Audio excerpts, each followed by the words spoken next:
Bueno, buenos días para todos. Muchas gracias, Mayra.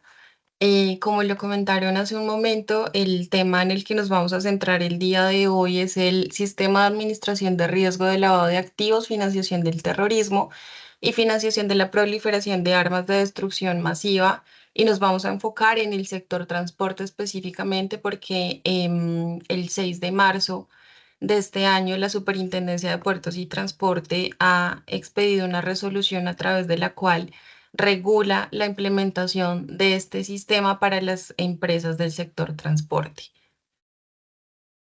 ¿Podemos avanzar, por favor? Dentro de los temas que vamos a hablar el día de hoy está el análisis lineal, pues, de la existencia de estos riesgos en nuestra organización y cómo lo podemos implementar a nivel interno. Vamos a revisar un poco cómo podemos hacer el análisis de existencia de este tipo de riesgos en la organización, cómo podemos utilizar las herramientas que tenemos a nivel interno en nuestra compañía, pero también cómo este tipo de delitos o este tipo de actividades pueden verse dentro de nuestra organización y cómo podemos hacer finalmente para poder implementar este tipo de programas teniendo en cuenta las fases de identificación, medición, control y monitoreo de riesgos. ¿Puedes avanzar, por favor?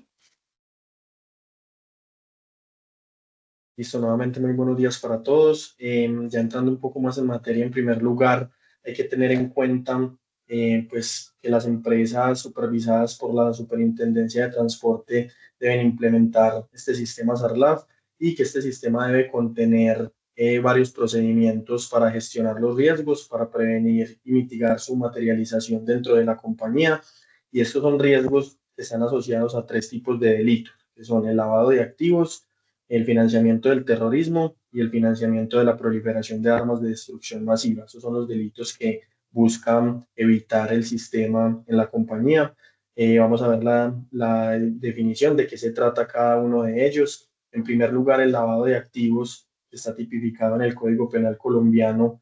Este delito es la modalidad mediante el cual las organizaciones criminales buscan darle apariencia de legalidad a los fondos, bienes o recursos que provienen de la realización de sus actividades ilícitas, como por ejemplo tráfico de armas, tráfico de migrantes, tráfico de drogas, extorsión, delitos contra la administración pública. Entonces, todos estos recursos que provienen de estas actividades ilícitas buscan introducirlos a la economía nacional, dándoles una apariencia de legalidad, ocultando la verdadera naturaleza y el verdadero origen de estos recursos. En los últimos años, las autoridades y las entidades de supervisión y vigilancia han notado que cada vez más los delincuentes están utilizando las empresas para cometer estos delitos. Entonces, constituyen empresas, forman estructuras societarias complejas que aparentemente desarrollan una actividad legal, pero pues por medio de esta actividad legal lo que están haciendo es tratando de limpiar ese dinero que proviene de las actividades ilícitas. Entonces, por esto hay que tener pues una serie de controles. Tenemos también la financiación o el financiamiento del terrorismo, que es el que directa o indirectamente provea, entregue, administre o realice cualquier acto para promover, organizar o financiar grupos al margen de la ley, grupos de delincuencia organizada o grupos o actividades terroristas. Es muy importante también tener estos controles dentro de la compañía porque pues indirectamente o sin saberlo podemos estar financiando a este tipo de delincuentes. Pueden ser nuestros proveedores, nuestros clientes sin darnos cuenta. Entonces les podemos estar realizando también cierto tipo de pagos, financiándolos. Entonces por eso es muy importante conocer y a eso se enfoca, va muy enfocado este sistema de prevención de riesgos, a conocer yo con quién estoy teniendo cualquier tipo de vínculo, cualquier tipo de negociación, quiénes son mis clientes, quiénes son mis proveedores, quiénes están detrás de esa estructura para no tener ningún tipo de vínculo con ellos. Pasamos a la próxima diapositiva, por favor. Y por último tenemos el delito de financiamiento de la proliferación de armas de destrucción masiva, que si bien es un delito que no ha tenido tanto desarrollo en Colombia, pues en los demás países del extranjero, sobre todo países pues como Estados Unidos, Corea del Norte, Rusia, Irán, pues ha tenido un desarrollo muy grande y este delito pues se incurre en este delito todo el que realice actos que provean fondos o utilicen servicios financieros para la fabricación, adquisición, exportación, desarrollo de armas nucleares, químicas o biológicas para propósitos ilegítimos y en contravención de las normas y las obligaciones nacionales e internacionales. Entonces, estos son los tres delitos que buscan prevenir el sistema, implementar procedimientos y controles para no vernos vinculados con este tipo de delitos y tener ciertas afectaciones. Sí, antes de explicarles acá un poco más lo que tiene que ver con específicamente quienes están obligados, tendríamos también que entender por qué a nivel interno en Colombia se está regulando este tipo de programas.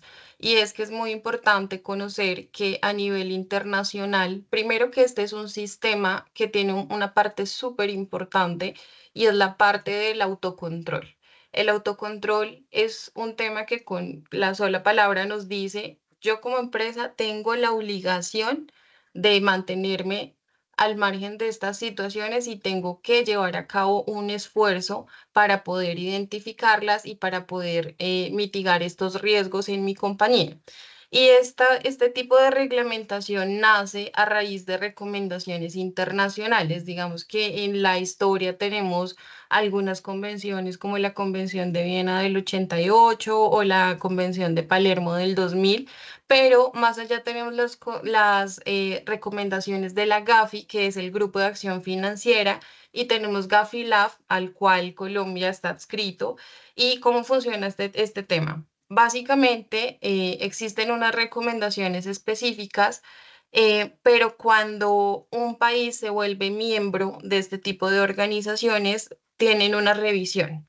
Entonces, Colombia fue sometida a una revisión en el 2018 y a raíz de esa revisión, pues nos hicieron una serie de recomendaciones donde Colombia tenía que empezar a ajustar pues su marco normativo interno para la lucha contra este tipo de delitos. Entonces, dentro de las recomendaciones que hace la Gafi, hay una estructura bien interesante, nos habla de lo que tiene que ver con políticas y todo lo que tiene que ver con coordinación a nivel interno. eh, en las compañías para la lucha contra este tipo de delitos. Nos habla también de temas de cooperación internacional, temas relacionados con transparencia, la identificación del beneficiario final, que ya lo vamos a ver más adelante, que es un tema bien relevante para este tipo de programas. Y nos habla también de las medidas preventivas y los temas de responsabilidad interna, que también lo vamos a ver más adelante, pero es súper importante pues que tengamos en cuenta que la estructuración de estos programas y la reglamentación a nivel sector se da con ocasión a las recomendaciones internacionales que nos han hecho ya como país. ¿Puedes avanzar, por favor, Daniela? Gracias. Listo, ahora vamos a especificar un poco el ámbito de aplicación de la norma, quiénes son las empresas obligadas a cumplir e implementar este sistema, de acuerdo a la resolución del 6 de marzo del 2025 expedida por la Supertransporte. Entonces, el ámbito de aplicación nos dice la norma que pues todos los sujetos, las empresas sujetas a vigilancia, inspección y control de la Superintendencia de Transporte van a tener que diseñar e implementar el SARLAF.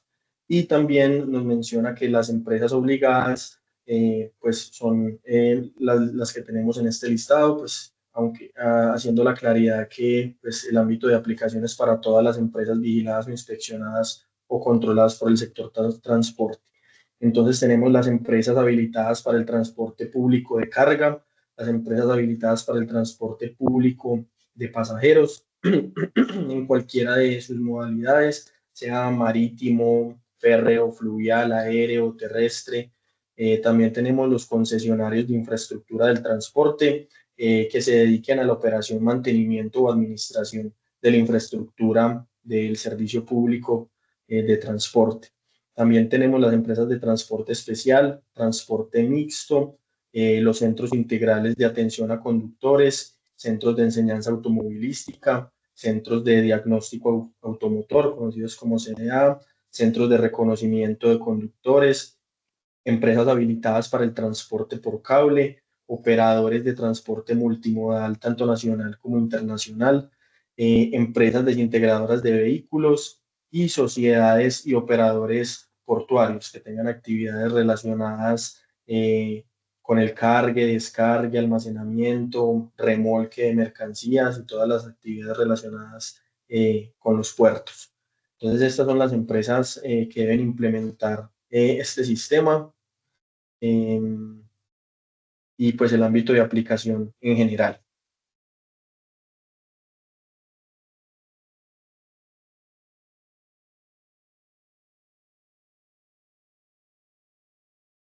Listo, ahora pues es importante también tener en cuenta que pues el SARLAF tiene unos objetivos y también unos beneficios. Los principales objetivos del sistema es reducir la posibilidad de que la compañía del sector transporte pueda ser utilizada como instrumento o como herramienta para la comisión de estos fenómenos delictivos. Como lo veíamos, pues sin darnos cuenta pueden utilizar nuestra compañía para limpiar o para lavar el dinero, para financiar el terrorismo. Entonces, pues la implementación de una serie de procesos y de controles reduce esta posibilidad de que la empresa esté vinculada con estos delitos. También lo que busca es establecer una serie de lineamientos para que los sujetos obligados a implementar la norma pues puedan establecer unos mecanismos para identificar, medir y controlar los riesgos relacionados con lavado de activos y financiación del terrorismo. Y otro de los objetivos principales es culturizar y capacitar a todas las contrapartes en el cumplimiento del SARLAF. Esto es un punto en el cual las entidades de vigilancia dan mucha importancia, que se deben culturizar a todos los empleados, que todos deben participar de manera activa en el sistema y que también nuestras contrapartes, clientes y proveedores deben saber y conocer que tenemos una serie de procedimientos relacionados para prevenir este tipo de riesgos.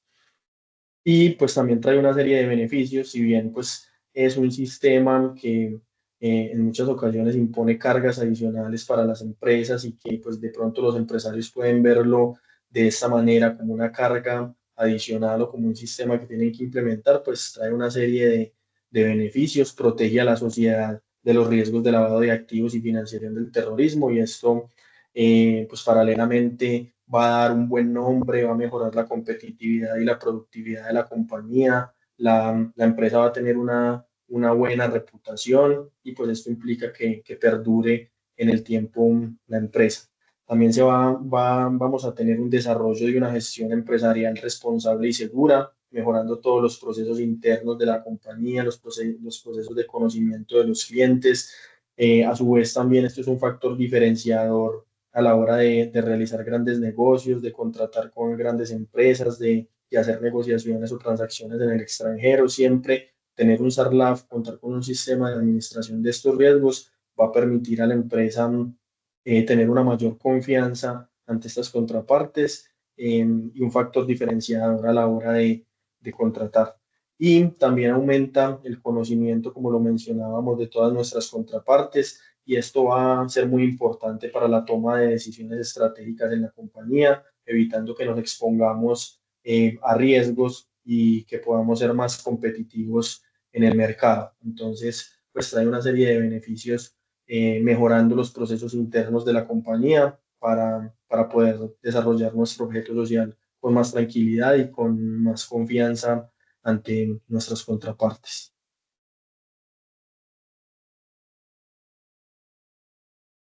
Em, todos los modelos de gestión de riesgos, los sistemas de gestión de riesgos tienen un modelo o pues se sugiere adoptar un modelo que es el de las tres líneas. Son tres líneas de defensa con las que debe contar la organización para desempeñar esta gestión del riesgo de una manera eficiente y segura.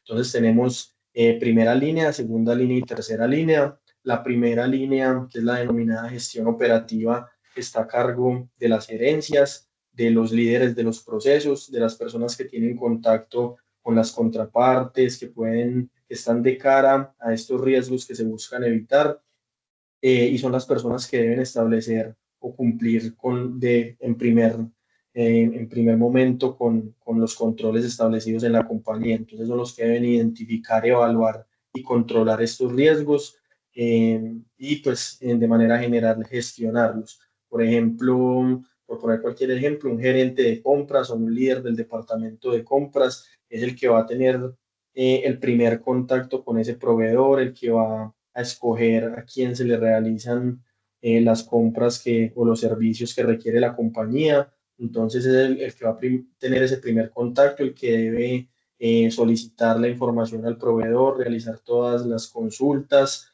el que debe como establecer estos primeros controles para tratar de mitigar estos riesgos.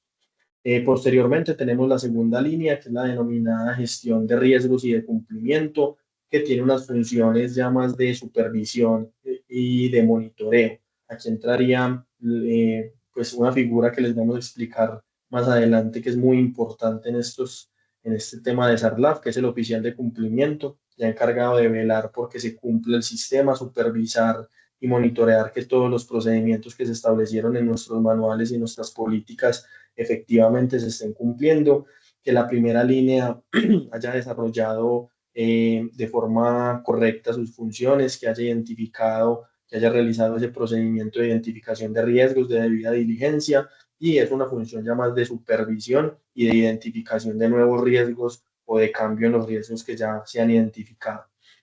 Y por último tenemos la tercera línea de defensa, que es, que es la denominada gestión de auditoría o gestión independiente, que lo que hace es ya proporcionar un apoyo adicional en la supervisión y en el cumplimiento de las obligaciones relacionadas con este sistema. Aquí tenemos, por ejemplo, a la auditoría interna, en caso de que la empresa cuente con un departamento de auditoría interna, y también podríamos tener aquí a la revisoría fiscal, que ya es un órgano independiente que en el cumplimiento de sus funciones lo que van a hacer es verificar, como con cualquier otro proceso en la compañía, verificar que sí se esté llevando a cabo de manera correcta, que se estén cumpliendo con las obligaciones, con lo establecido en la norma.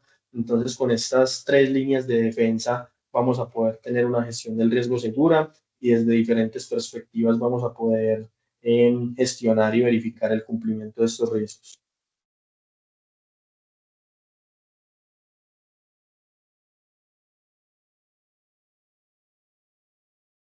Listo, en el chat tenemos una pregunta, pero esa pregunta la vamos a abordar cuando hablemos un poco de el proceso de conocimiento del cliente y la debida diligencia, ya que la norma sí nos establece como ciertos lineamientos específicos a la hora de hacer la consulta, y ya pues digamos habrán documentos adicionales que sean como parte de la buena práctica y específicamente de cada una de las compañías. Entonces, para hablar un poco del SARLAF y cómo tendríamos que implementarlo en nuestras compañías, tenemos algunas fases, realmente son 4 fases las que nos menciona la norma, y la primera es la identificación de riesgo. ¿Cómo, cómo yo como compañía tendría que hacer ese proceso de identificación del riesgo?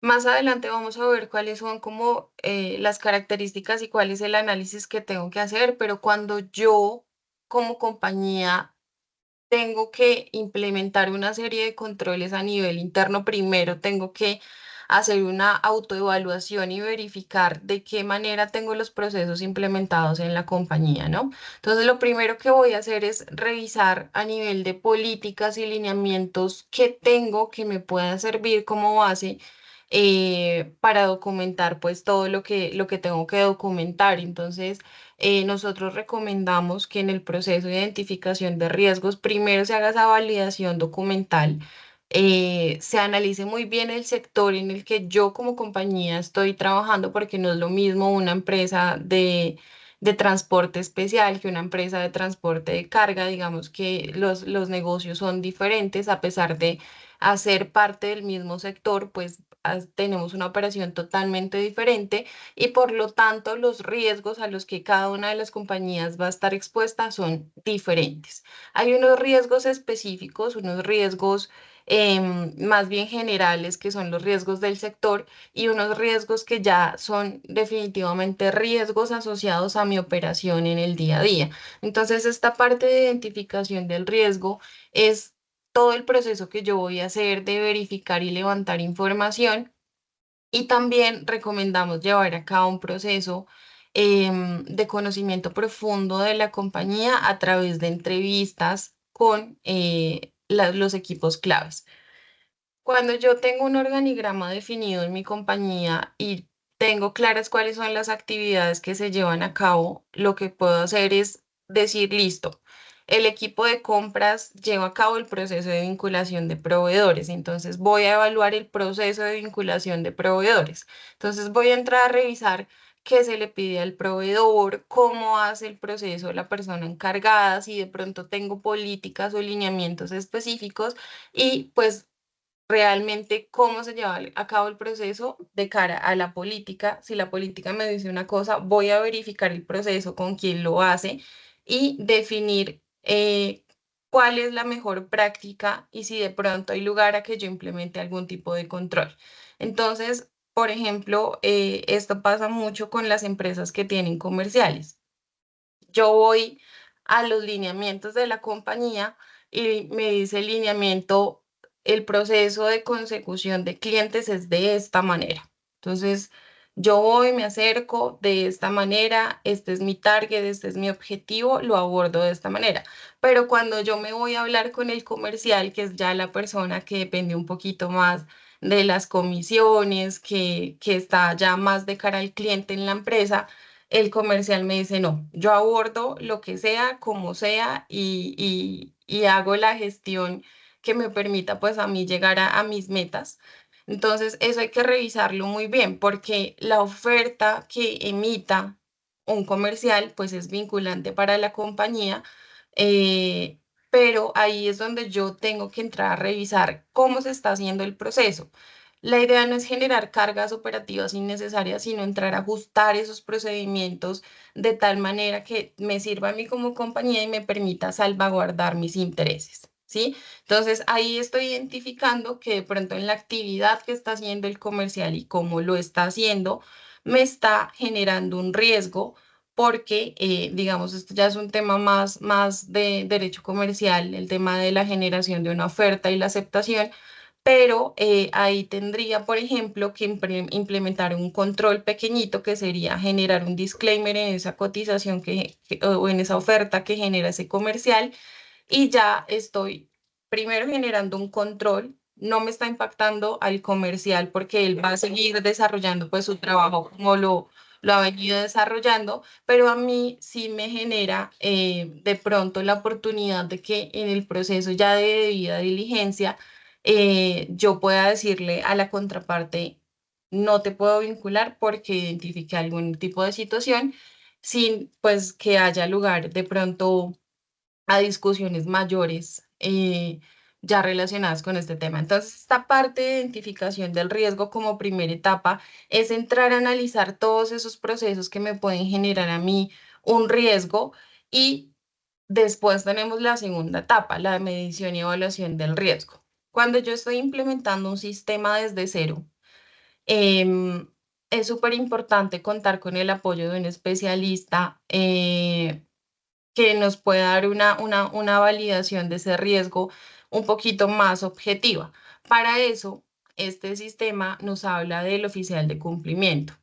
En la fase de medición y evaluación del riesgo, lo que se hace cuando no tenemos controles que medir, es decir, cuando no podemos verificar si un control me puede servir o no como compañía, lo que yo hago es contar con este profesional y el profesional me va a ayudar a definir si es un riesgo eh, con un impacto alto, medio o bajo. Por lo general, las matrices de riesgo están compuestas en esas escalas, alto, medio o bajo, y ya voy a poder definir primero cómo lo voy a evaluar a futuro, qué clasificación le voy a dar a ese tipo de riesgo y cómo lo voy a manejar. ¿Listo? Eso lo vamos a ver un poquito más adelante con algunos ejemplos de cómo podemos levantar una matriz de riesgo.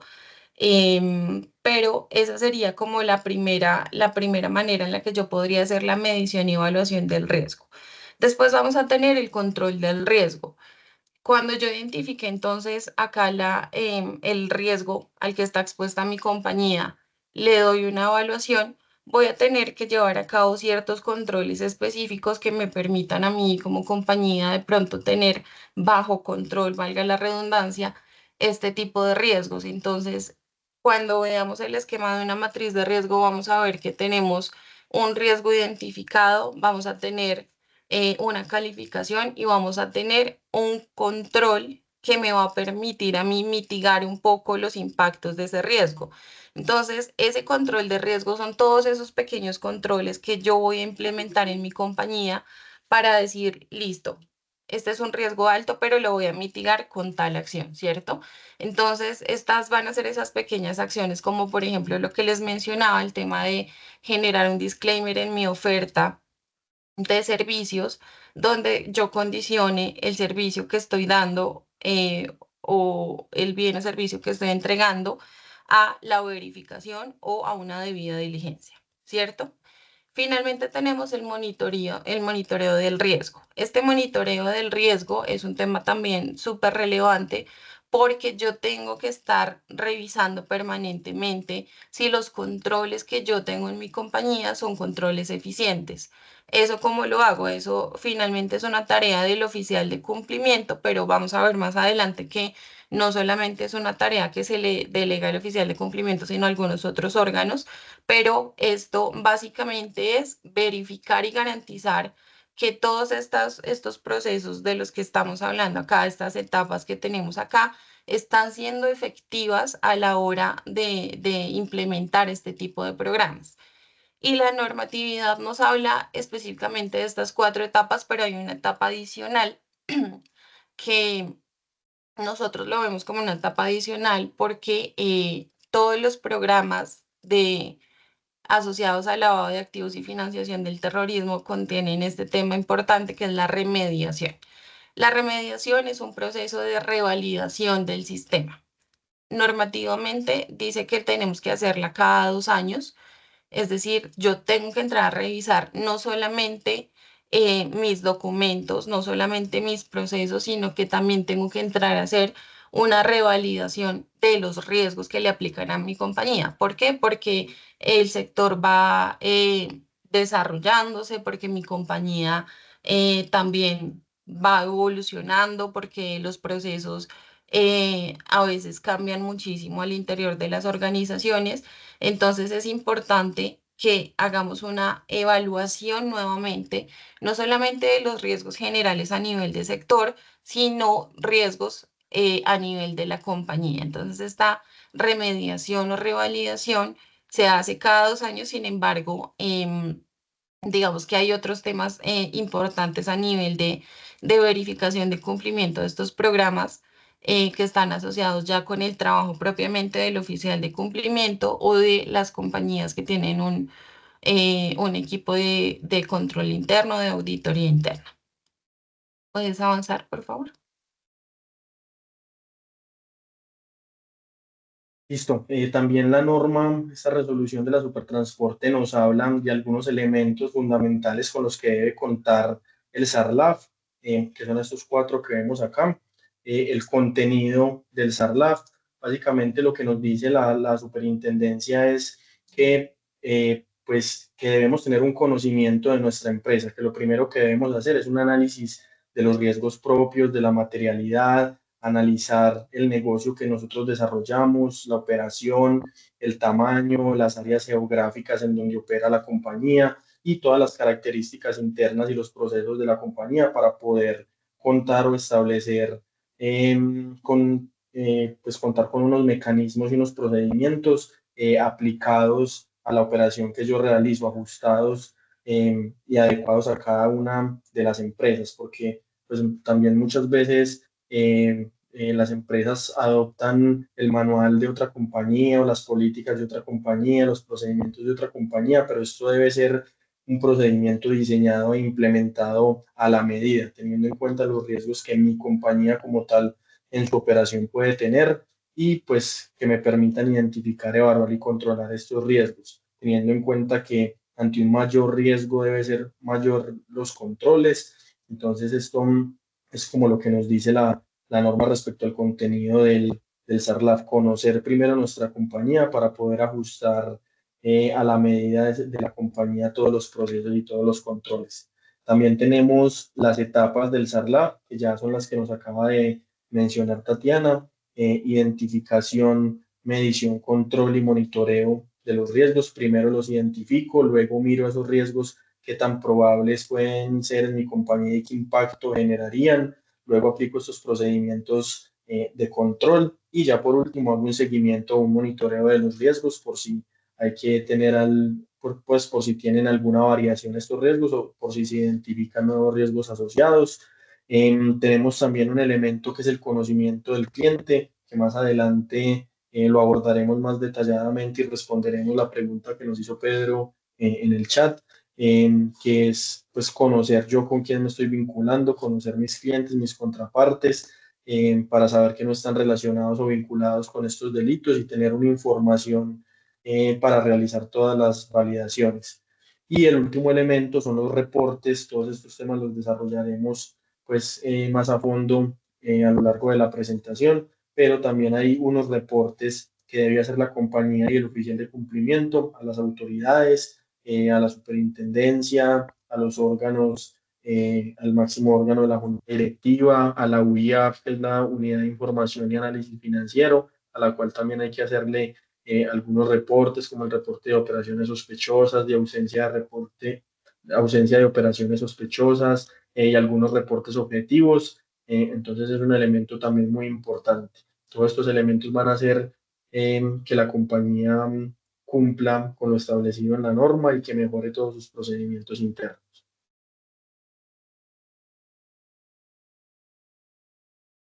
Listo, frente al contenido, entonces, tenemos dos temas importantes. El primero es establecer, el segundo es analizar. Entonces, para establecer, digamos que tenemos que enfocarnos un poco, pues, en lo que tiene que ver con actividades que de pronto, de una u otra manera, puedan generar alguna relación con lavado de activos, como lo es, por ejemplo, para nosotros súper importante las actividades financieras o todas las que son relacionadas con recibir pagos y hacer pagos. Son dos temas relevantes para este tema, pero como les mencionaba, el tema de análisis de riesgos propios.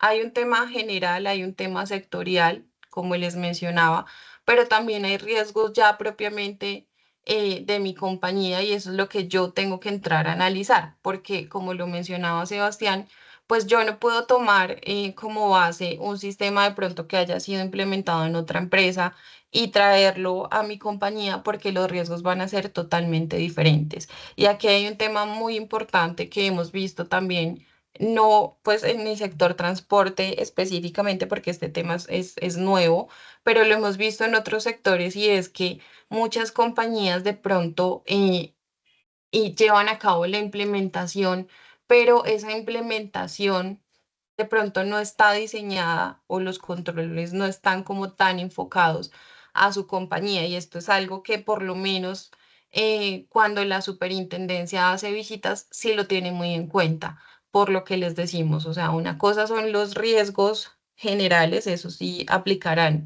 de manera transversal para todas las empresas, pero hay unos riesgos propios de mi operación y cuando la superintendencia hace las visitas, entonces la superintendencia sí entra a revisar de pronto la estructura de la compañía, cómo está estructurada pues esa operación y va a entrar a revisar si el programa que yo tengo implementado en mi compañía es un programa eh, alineado a lo que yo soy como compañía y si los riesgos propiamente que yo he establecido en mi matriz de riesgos son riesgos realmente que están asociados a mi actividad, ¿sí?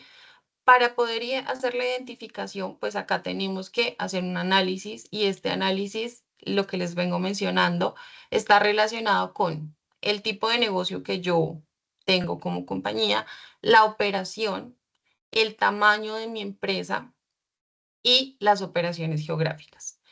Respecto a las operaciones geográficas, hay un tema bien relevante en materia de administración de riesgos y es que cuando yo voy a hacer, y esto le pasará mucho a las compañías también que lleven a cabo de pronto procesos con compañías en el exterior, y es que si yo hago una debida diligencia y si yo identifico, por ejemplo, em, no sé, una contraparte que es está ubicada en un paraíso fiscal.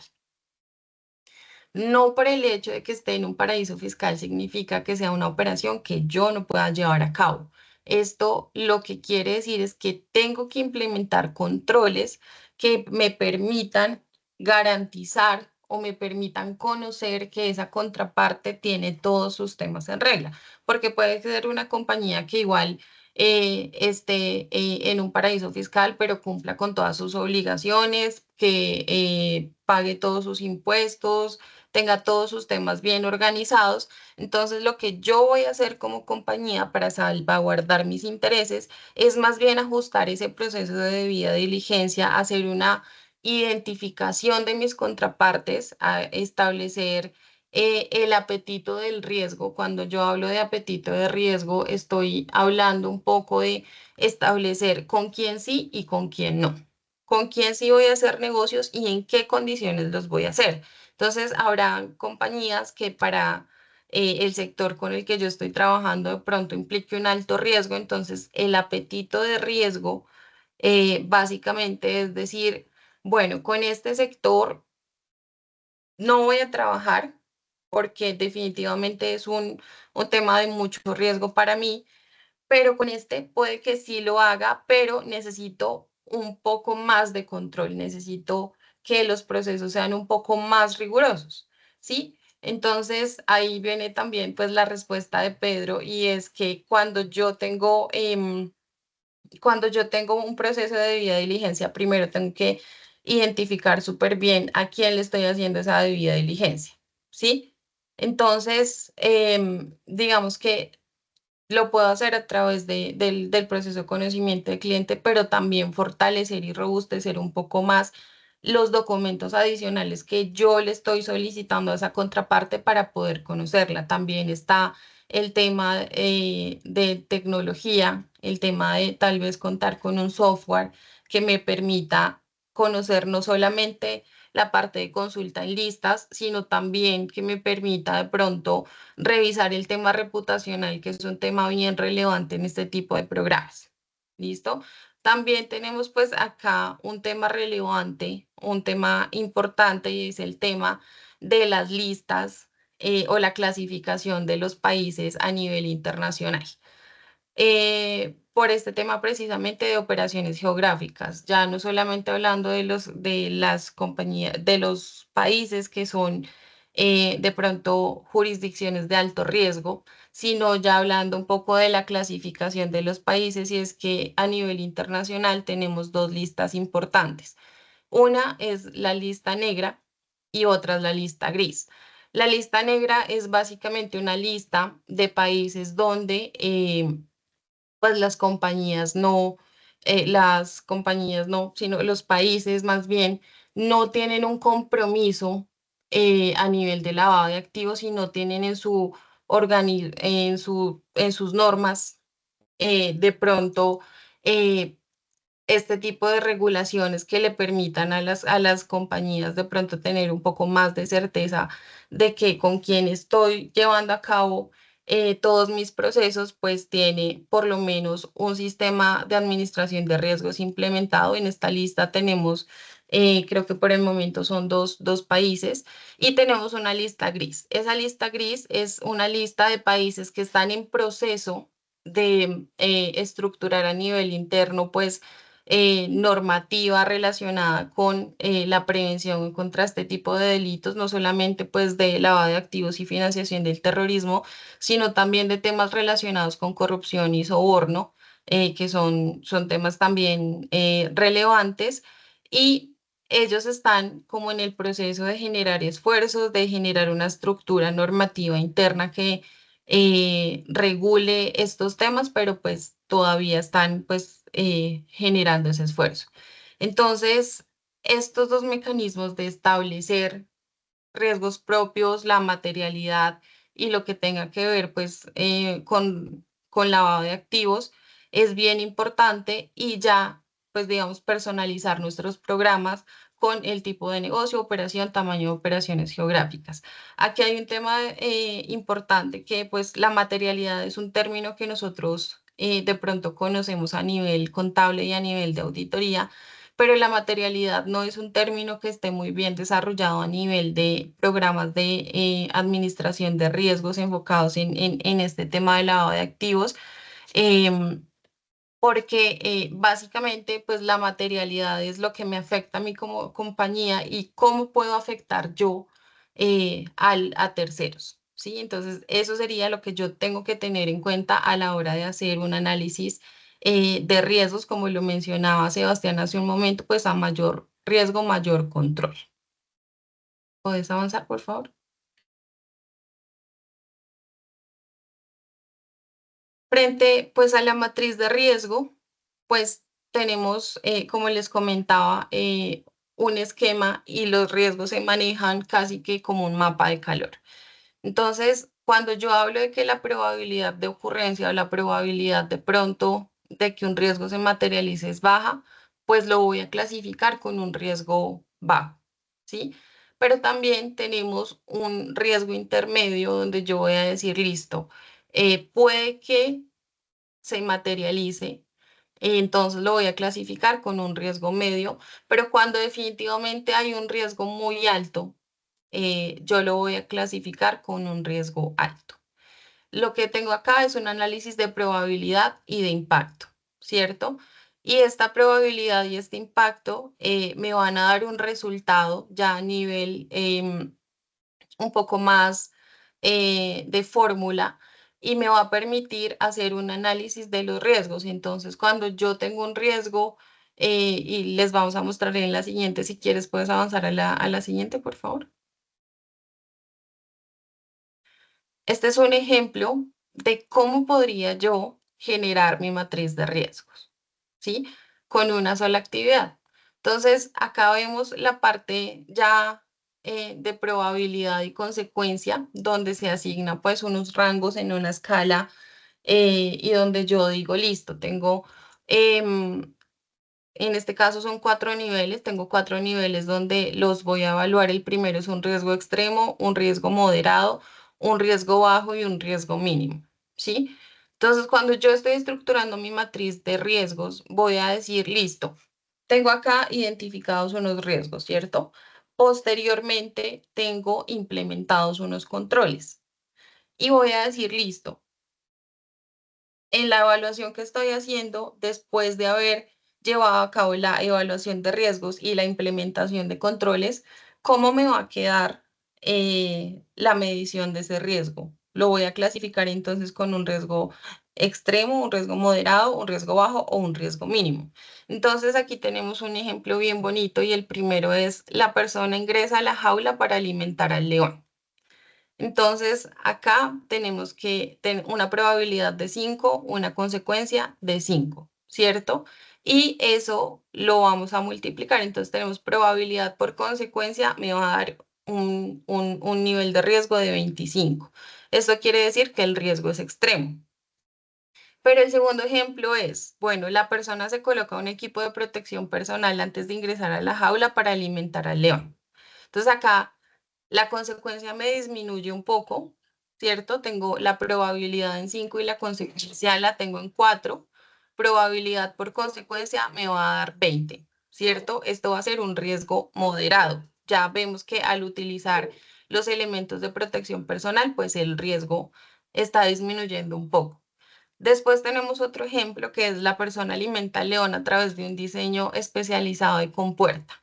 Entonces acá tenemos una probabilidad de 3, una consecuencia de 3 y probabilidad por consecuencia me da 9, entonces tengo un riesgo bajo, ¿cierto?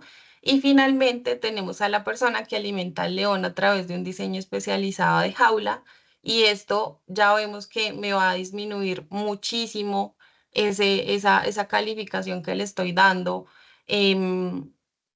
al riesgo y entonces voy a tener una probabilidad de 1 y una consecuencia de 1 y por lo tanto el riesgo va a ser mínimo. Este sería el ejercicio, pues ya digamos propiamente en una matriz de riesgos, pero sería el ejercicio que yo tengo que hacer con todos los riesgos que yo identifique en mi compañía. Entonces, eso es lo que nos va a permitir establecer si un riesgo es alto, medio, bajo o si el riesgo es extremo, moderado, bajo o mínimo. ¿Listo? ¿Puedes seguir, por favor? Entonces, aquí hay un tema súper importante que son los riesgos a los que yo como compañía estoy expuesta cuando de pronto algo en el proceso va a fallar. Y es súper importante no solamente que lo conozca quien está haciendo todo el proceso de evaluación de riesgos, sino que lo conozcan también, pues digamos, las diferentes figuras que hacen parte de la implementación de un sistema, como lo son la gerencia, como lo son los órganos de administración, pero también que lo conozcan mis trabajadores y mis contrapartes porque digamos que ellos son finalmente quienes están participando en todos los procesos que yo estoy llevando a cabo como compañía y una falla pequeña en el proceso más mínimo puede que de pronto me genere consecuencias importantes de las cuales vamos a hablar. Entonces, el primero es el riesgo operativo. Esta es la posibilidad de incurrir en pérdidas por deficiencias, fallas o inadecuaciones en el recurso humano, los procesos, la tecnología, la infraestructura o por ocurrencia o acontecimientos externos. Acá tenemos un ejemplo y es que la compañía implementó las medidas, pero dentro de las cadenas, la cadena de las funciones que se asignaron no se cumplieron, ¿cierto? Por ejemplo, yo soy el equipo de gestión humana y yo tengo que hacerle la debida diligencia y el proceso de conocimiento de contraparte a los trabajadores que estoy vinculando. Pero por X o Y motivo no pude hacerlo y vinculé a la compañía a una persona con antecedentes relacionados al lavado de activos y financiación del terrorismo. Ahí estoy hablando de que a nivel operativo, a nivel de las tareas que yo tenía que hacer como compañía, pues el control falló, ¿cierto? Y eso, pues digamos que está también relacionado con el riesgo de contagio y riesgo reputacional del que ya vamos a hablar, pero eso, estas fallas me impactan a mí como compañía y al no hacer los procesos, pues eso me va a generar un impacto, ¿cierto? Y pues eso es lo que tiene que ver con riesgo operativo. Ya el riesgo legal es otro riesgo donde hablamos de la posibilidad de pérdida al ser sancionado o obligado a indemnizar daños como resultado del incumplimiento de normas o regulaciones y obligaciones contractuales. Entonces, el ejemplo es que la superintendencia sancionó a la compañía por no implementar medidas tendientes a mitigar la materialización de estos riesgos. Entonces, si yo conozco que que el hecho de pronto de no tener un programa o del hecho de pronto de no medir riesgos me expone a mí a una sanción, pues tengo que mitigarlo, ¿cierto? Y de esa manera, pues mitigaría el riesgo legal de sanción. Tenemos otra fase que es el riesgo de contagio. Este riesgo de contagio está muy relacionado con el riesgo reputacional. Esto sí se segmenta en dos partes, pero son dos riesgos que están muy asociados. El riesgo de contagio es la posibilidad de pérdida por una acción o experiencia de una contraparte. Entonces, lo que les decía, por ejemplo, el trabajador que vinculé o los negocios que llevé a cabo de pronto con una empresa que tenía vínculos con bandas delincuenciales, por ejemplo. Entonces, si yo no llevo a cabo mis procesos de conocimiento del cliente y mi debida diligencia de una manera adecuada, pues va a ocasionar que yo genere vínculos con una contraparte que a nivel reputacional me vaya a afectar a mí, ¿cierto? Este riesgo reputacional es básicamente el desprestigio, mala imagen, publicidad negativa eh, respecto a otras contrapartes. El ejemplo que tenemos acá está relacionado pues específicamente con la vinculación de una contraparte a la compañía y este riesgo es súper importante porque si nosotros no tenemos de pronto la precaución de llevar a cabo pues todos los controles, esto no solamente va a ser un tema de desprestigio o mala imagen para mi compañía, sino que esto va a generar una afectación a nivel financiero, una afectación donde muy seguramente voy a perder clientes, donde porque pues además, si de pronto em, llegara a salir, por ejemplo, una noticia, es lo que pasó también con el caso de Odebrecht, por ejemplo, quienes tuvieron en su momento pues ese relacionamiento con esta compañía, pues vieron la afectación directa con sus negocios porque pues nadie quería estar relacionado con ese tema. Entonces es súper importante que estos riesgos sean cubiertos y que los procesos se lleven a cabo de la mejor manera, pero también que llevemos a cabo ese proceso de concientización a nuestras contrapartes, porque esto nos va a permitir con las contrapartes externas, por lo menos que sepan que yo como compañía tengo un compromiso contra los temas relacionados al lavado de activos y financiación del terrorismo y de pronto quien tenga como esa doble intención de llevar a cabo estos o cometer estos delitos con mi compañía lo piense dos veces porque yo ya tengo unos controles y puede que lo identifique de una manera más rápida o más efectiva, ¿sí? Y a nivel interno, porque nuestros colaboradores, nuestros trabajadores son como quienes van a desplegar pues todos estos controles de los que estamos hablando. Entonces es súper importante que ellos sepan que una falla en el proceso pues puede traer consecuencias importantes para la compañía, no solamente a nivel reputacional, sino a nivel ya propiamente de operación, ¿sí? A nivel financiero. Perfecto. Podemos. Tatiana, tenemos una pregunta. Si quieres, te la digo para a ver si la podemos resolver. ¿Sí? Entonces dice, una empresa que está implementando desde hace un par de años el SACRILAB por las super sociedades y ahora que está obligado a implementar también el SARLAB, ¿se debería llevar a cabo los sistemas de forma independientes o unificar en un mismo sistema las dos normativas?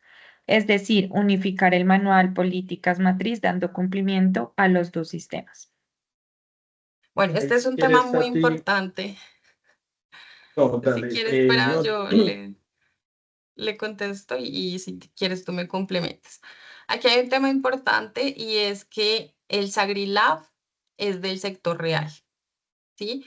Entonces, si tú no estás bajo vigilancia o supervisión de la Superintendencia de Sociedades, sino que estás bajo vigilancia y supervisión de la Superintendencia de Puertos y Transporte, tienes que implementar el SARLAF. A ti no te es aplicable el SAGRILAF.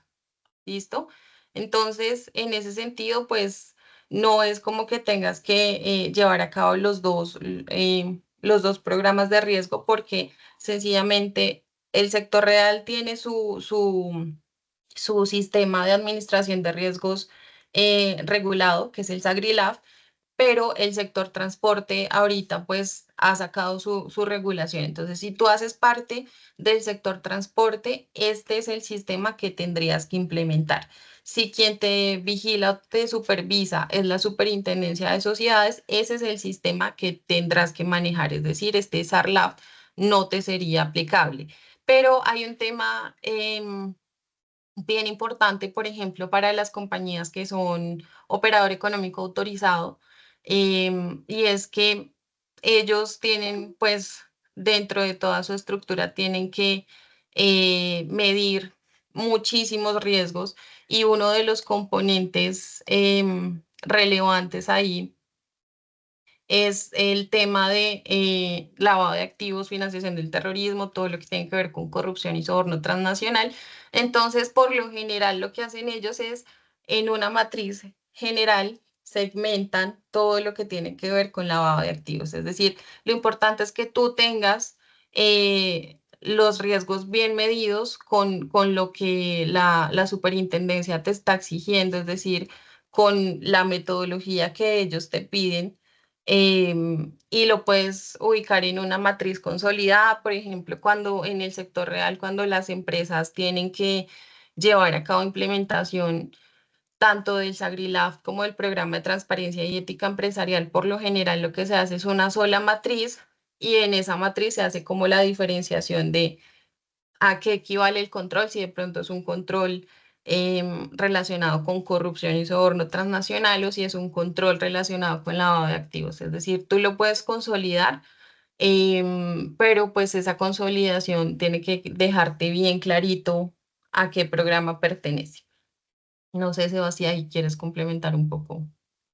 Sí, no, creo básicamente la explicación la diste muy detalladamente, pues habría que analizar el tipo de compañía, porque si están implementando el SAGRILAF, pues en la normatividad de la Superintendencia de Sociedades establece que pues siempre y cuando para las empresas obligadas, dice que siempre y cuando no estén vigiladas por otra entidad. Entonces, si ustedes tienen una habilitación de transporte y están vigilados por la Superintendencia de Transporte, pues no les aplicaría el SAGRILAF, que como lo mencionó Tatiana es del sector real, sino que solamente tendrían que implementar el SARLAF. Son dos sistemas que son excluyentes dependiendo del sector en el que se encuentre la compañía y la entidad que lo vigile.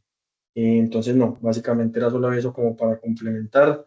Ahí tenemos otra preguntita relacionada con el ámbito de aplicación que nos realiza Juan, que es con la nueva resolución de la Supertransporte, las empresas de transporte fluvial de pasajeros privados está obligada a implementar el SARLAF. Pues sí, y la respuesta sería sí, si tienen, si cuentan con una habilitación para realizar este tipo de actividad. Todas las empresas de transporte de pasajeros en cualquiera de sus modalidades, sea fluvial, sea aéreo, sea férreo, sea terrestre, pero todas las empresas de transporte de pasajeros que cuenten con esta habilitación deben implementar el SARLAF. No sé, Tati, ahí si quieres complementar o seguir con la presentación. Sí, hay un dato importante y es que cuando hablamos de SAGRILAB, la Superintendencia de Sociedades sí ha reglamentado un tope de ingresos y activos.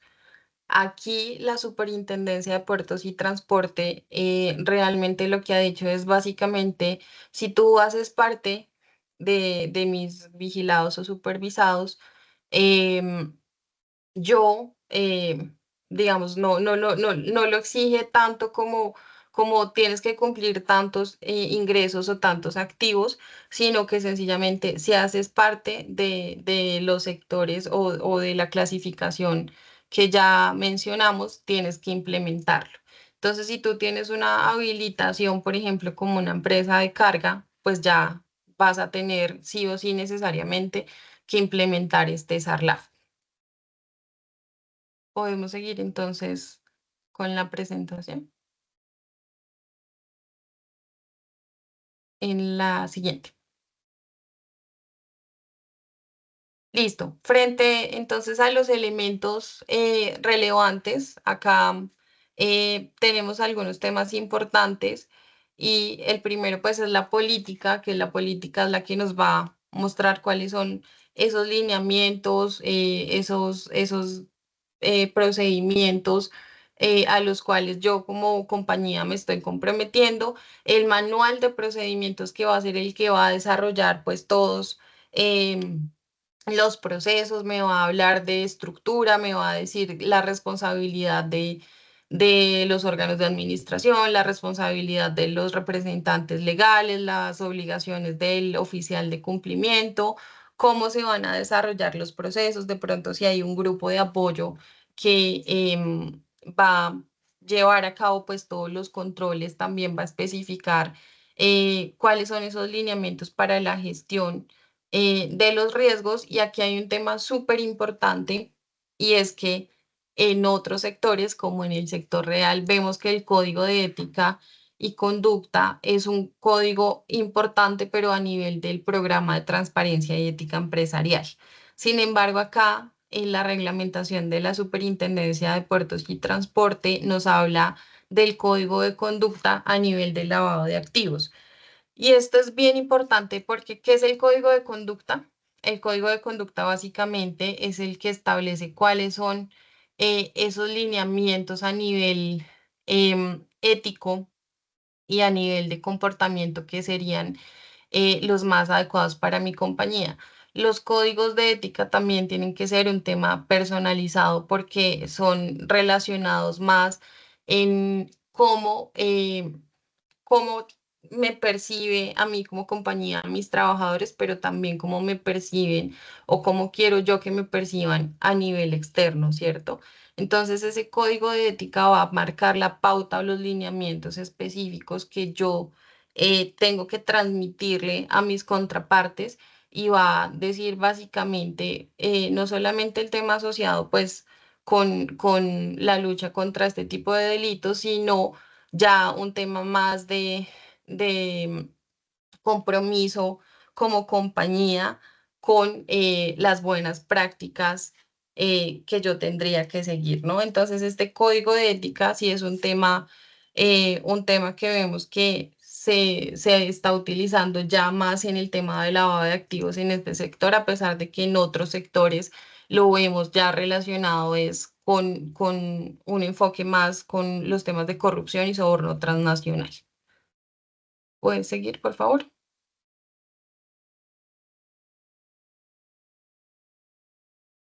Listo.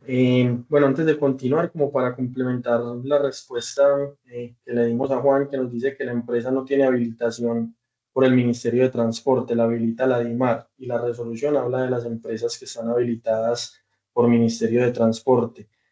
Sí, pues ahí creo que ya hay que entrar a analizar qué empresa es, qué tipo de empresa y mirar como los puntos particulares, porque si bien hay un artículo que es el 5.6.4 que nos habla de las empresas obligadas, el ámbito de aplicación que es el 5.6.3, nos habla de todas las empresas sujetas a vigilancia, inspección y control de la Superintendencia de Transporte.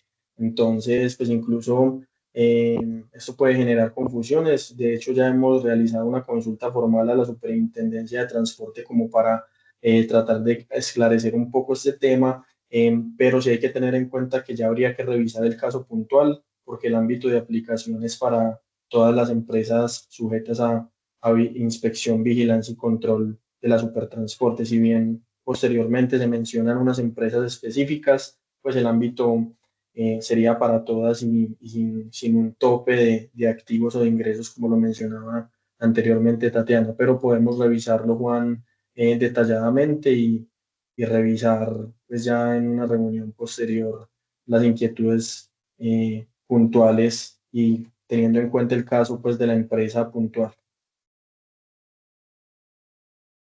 Y continuando pues con la presentación, otro tema muy importante del SARLAF es la estructura organizacional. Aquí hay unos responsables del sistema, está la junta directiva, el representante legal, el oficial de cumplimiento y el revisor fiscal. Estos son pues los que, digamos que todo el SARLAF, el manual y los procedimientos deben establecer unas funciones precisas para cada uno de estos órganos para que se pueda llevar a cabo pues los procedimientos y cumplir con el manual de manera adecuada. La junta directiva es el máximo órgano en este tema del SARLAF. En las empresas en las cuales no haya junta directiva, pues será la Asamblea General de Accionistas, pero siempre que se cuente con una junta directiva, este va a ser el máximo órgano para estos temas, va a ser el encargado de realizar todas las aprobaciones, aprobar el manual, aprobar la política, aprobar el código de ética y de conducta que vimos anteriormente, aprobar todas las actualizaciones o las revalidaciones que se realicen del sistema. También va a ser el encargado de nombrar al oficial de cumplimiento y pues de aportar, digamos, todos los recursos técnicos, logísticos y humanos que sean necesarios para el eficiente desarrollo y cumplimiento del SARLAF. Entonces, básicamente estas son como las funciones principales de la junta directiva, que es uno de los responsables del sistema y es el encargado de todas las aprobaciones. También tenemos al representante legal, que pues ya el encargado de hacer ese es el encargado de hacer ese puente como entre la junta directiva y el oficial de cumplimiento, es el que presenta para aprobación todas las actualizaciones, todas las políticas, los manuales, estudia los resultados también de la evaluación que realiza el oficial de cumplimiento.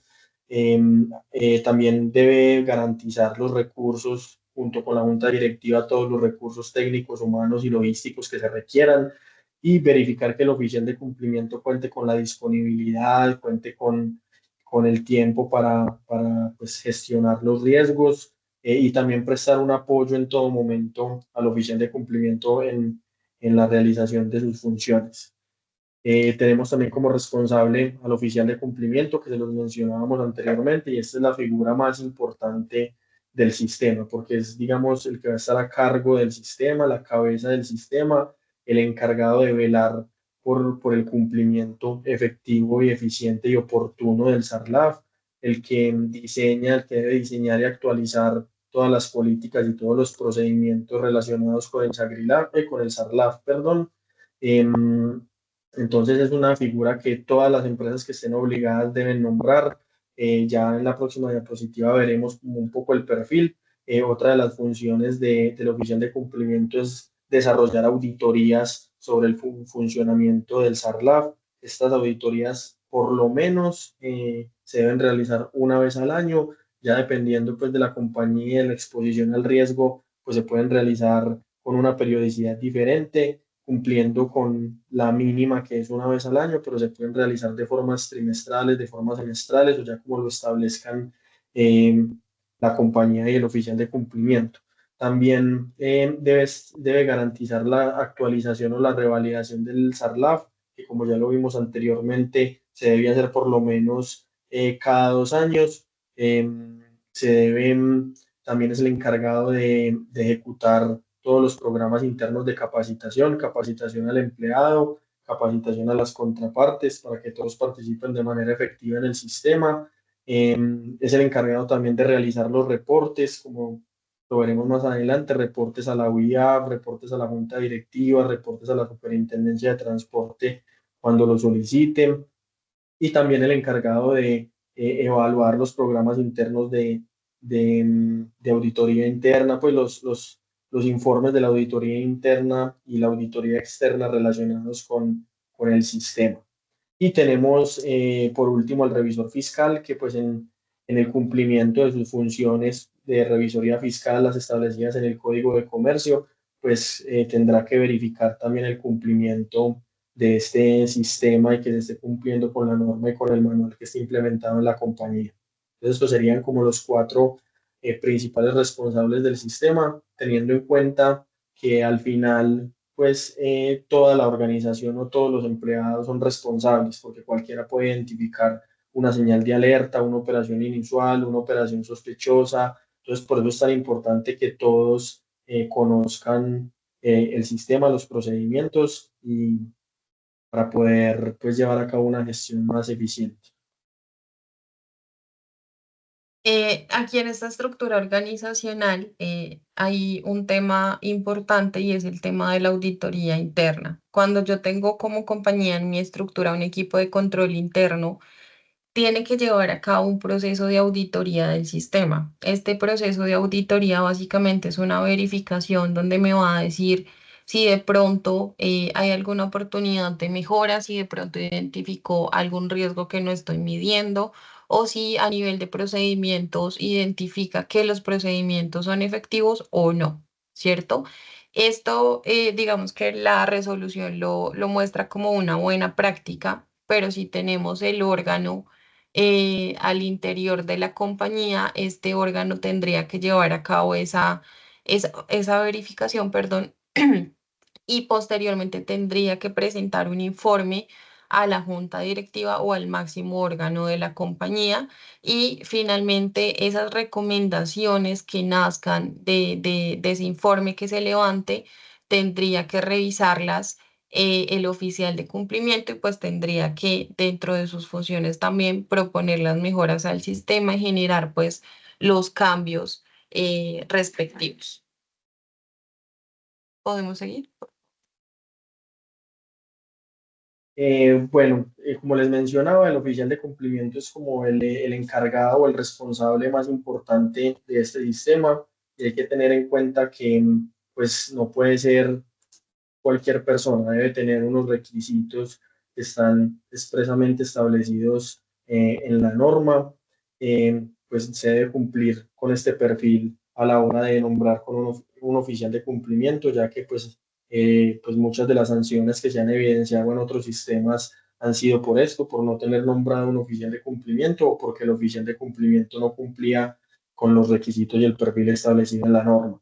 Entonces, las características que debe tener es que debe estar domiciliado en Colombia, debe ser técnico, tecnólogo o profesional y además acreditar la formación en materia de administración de riesgos LAF con un diplomado de por lo menos 90 horas y además debe acreditar experiencia mínima de 6 meses en el desempeño de cargos relacionados con la gestión de los riesgos LAF. También debe, aparte del diplomado y de acreditar la experiencia en los cargos, debe tener el curso e-learning, que es un curso virtual que tiene la UIAF, la Unidad de Información y Análisis Financiero. Es un curso gratuito con el cual también debe contar el oficial de cumplimiento. Otro punto muy importante es que no puede pertenecer a la administración o a los órganos sociales, ni tampoco a revisoría fiscal, auditoría interna o nadie pues que realice funciones similares de auditoría, de verificación o que pertenezca a la administración o a los órganos sociales. Estos son como los requisitos principales que debe tener el oficial de cumplimiento. Y pues también mencionar que pues digamos la norma establece un tope de empresas con las que pueden tener el oficial de cumplimiento. Entonces, el oficial de cumplimiento puede asumir estas funciones hasta en 10 empresas cuando se trata de transporte de pasajeros, transporte especial, transporte mixto y cooperativas. Para las demás empresas, solo puede fungir en 5 empresas máximo como oficial de cumplimiento. Es muy importante tener en cuenta que el oficial de cumplimiento puede ser un servicio externo, una firma externa o una persona externa a la sociedad, no tiene que ser un empleado como tal de la compañía. Y en caso de que vaya a ser un empleado, pues garantizar que dentro de sus funciones no pueda haber algún conflicto de interés con las funciones que va a desarrollar como oficial de cumplimiento. Ahí hay un tema importante respecto a los cursos de la UIAF y es que si ustedes tienen la certificación de hace 3 años, por ejemplo, tendrían que actualizarla porque los cursos de los que en su momento hacía referencia la UIAF estaban muy enfocados al SARLAF del sector financiero. Ya con toda la reglamentación que ha habido en el sector real y pues con esta reglamentación que hace la Superintendencia de Puertos y Transporte, pues digamos que ya la UIAF habla más de riesgos generales de otros sectores y no se enfoca tanto en el sector financiero. Entonces, sí sería importante de pronto que los cursos que se tengan sean los cursos actualizados. Ya puedes seguir.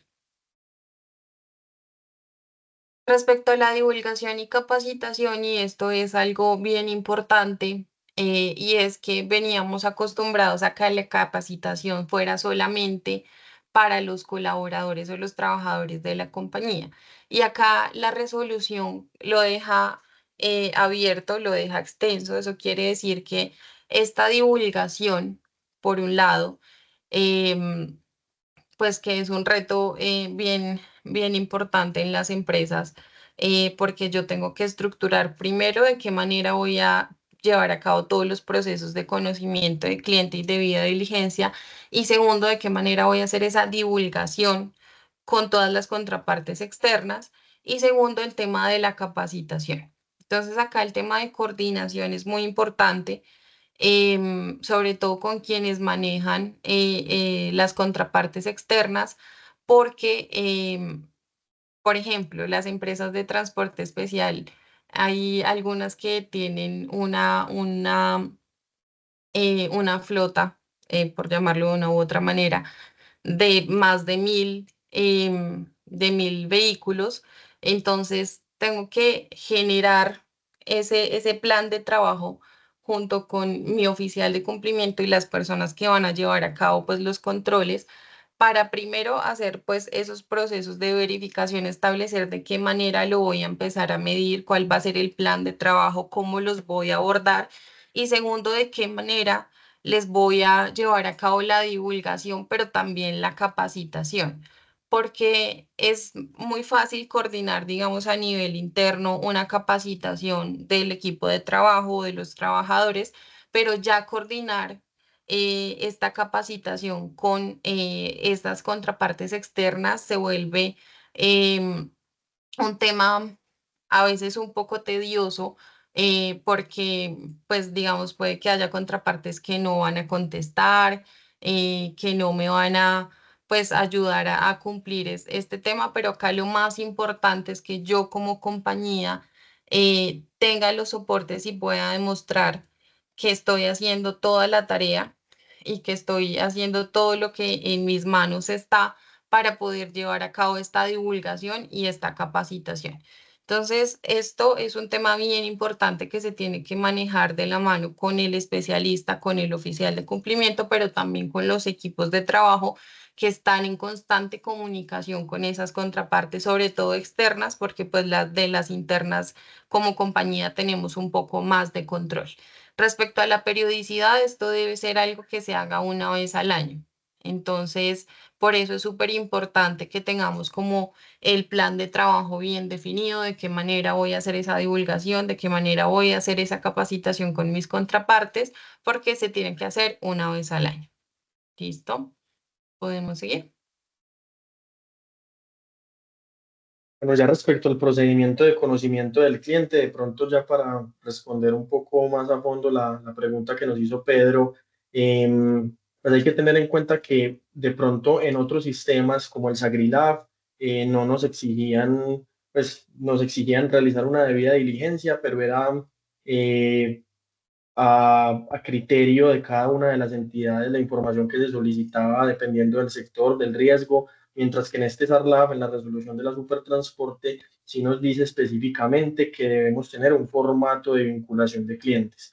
Entonces, y nos dice la información que debe tener este formato. Básicamente, pues a todos los clientes les debo presentar este formato para su diligenciamiento antes de tener cualquier vínculo con él y este formato debe tener como mínimo la información de la razón social, en caso de que sean personas jurídicas, la razón social, el número de identificación tributaria, debo solicitar el certificado de existencia y representación legal con fecha de expedición no mayor a un mes, también solicitarle la actividad económica, una declaración de origen de los bienes o de los fondos pues relacionados, también la información del domicilio, la dirección y teléfono, el nombre completo, la identificación, dirección y teléfono del representante legal, la composición accionaria, la información sobre cuentas que posean entidades financieras y la manifestación sobre la realización de actividades en moneda extranjera o activos virtuales.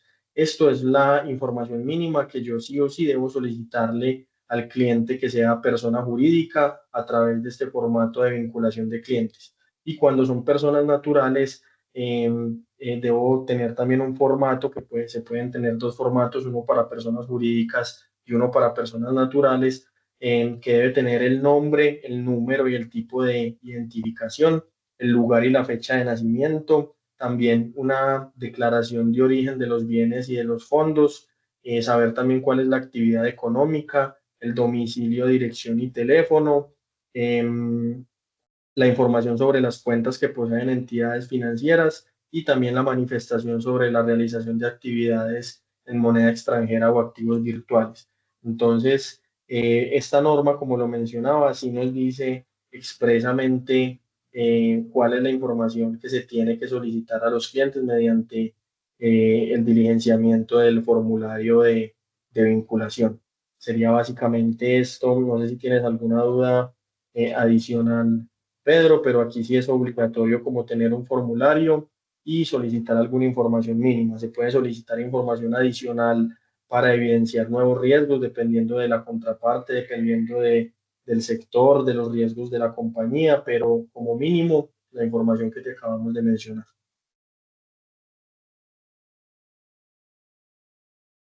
Ahí hay un tema bien importante y es que em, cuando yo estoy llevando a cabo, no tiene que ver con el SARLAF propiamente, pero es muy importante que yo como compañía tenga regulado todo lo que tiene que ver con protección de datos, porque inclusive en el formato de conocimiento de cliente o de contraparte, pues yo estoy recibiendo información de una u otra manera, la estoy almacenando y la voy a utilizar, así sea solo para el procedimiento de debida diligencia, pero es importante que yo revise mis políticas, la política que yo manejo a nivel de protección de datos y la autorización que me está dando el titular para hacer el tratamiento de los datos.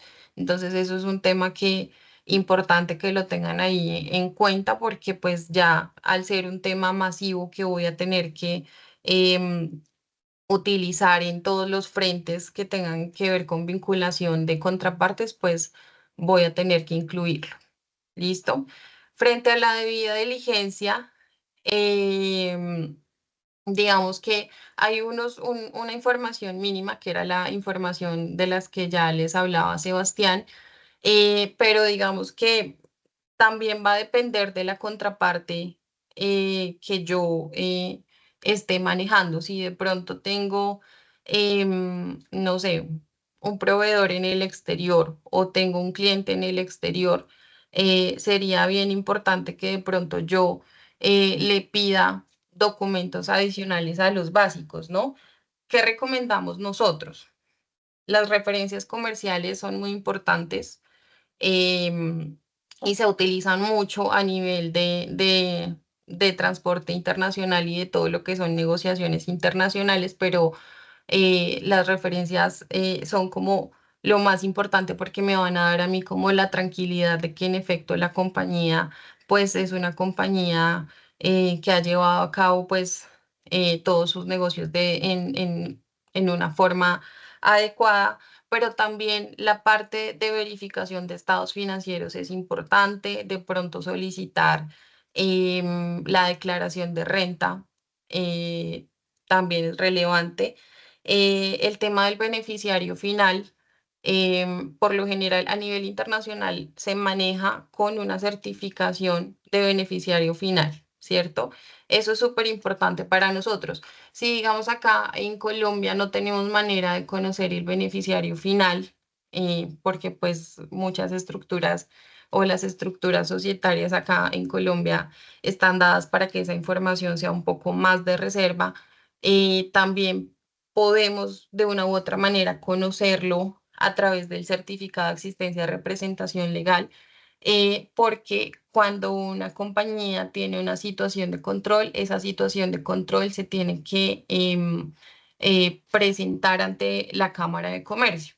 Entonces, cuando yo reporto esa situación de control, automáticamente en mi certificado de existencia de representación legal va a aparecer quién es el controlante directo o indirecto de la compañía y eso me va a dar nociones de quién es, por lo menos a nivel de compañía, quién es el beneficiario final de la empresa. Es decir, me va a permitir saber si allá en la estructura o en la cadena de control de la compañía hay una persona, pues puede ser una persona natural o una persona jurídica, pero me va a permitir conocer un poco más a fondo esa información, ya que como les digo, pues esto es un tema que en Colombia ya está regulado la DIAN. De hecho, en, con la lucha contra este tipo de delitos, decidió regular la presentación o el reporte del beneficiario final.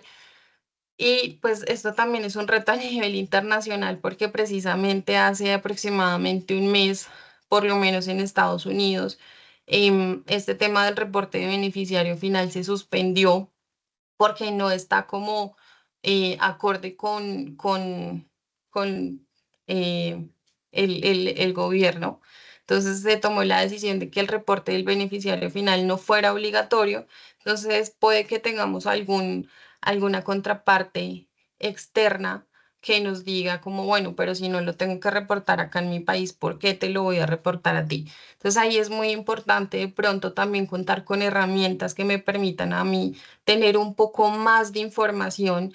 Y hay muchos software o programas que ahorita nos permiten tener conocimiento no solamente de la generalidad de lo que son las consultas en lista, sino también de temas financieros. Nos va a permitir también conocer de pronto antecedentes a nivel de representantes legales, estructuras como junta directiva, y eso pues es un tema de gran ayuda. Respecto a la debida diligencia, pues ya digamos que lo hemos abordado un poco, pero esta debida diligencia, ¿qué pretende? Pretende que yo como compañía tenga un conocimiento un poco más profundo de esa contraparte con la que estoy teniendo un relacionamiento, porque eso me va a permitir también gestionar los riesgos y pues como tratar de clasificar mis contrapartes y definir si de pronto a esta contraparte tengo que hacerle una debida diligencia un poco más intensificada, o si tengo que de pronto mantener la relación en monitoreo, ¿cierto?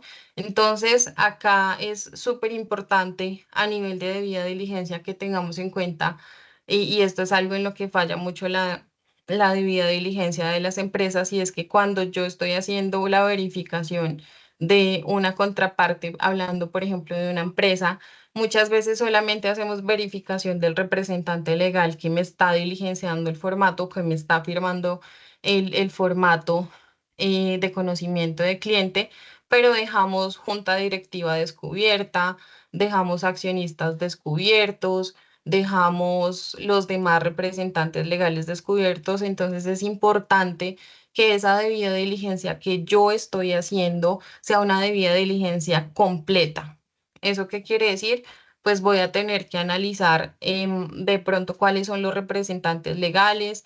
Esta información igual la puedo identificar en el certificado de existencia y representación legal. Si una compañía tiene junta directiva, por lo general, también podría verlo en el certificado. Entonces es importante que podamos hacer esa verificación, porque de esta manera vamos a tener una debida diligencia más completa y nos va a poder em, ayudar un poco más con ese tema de control. ¿Listo? ¿Puedes seguir, por favor?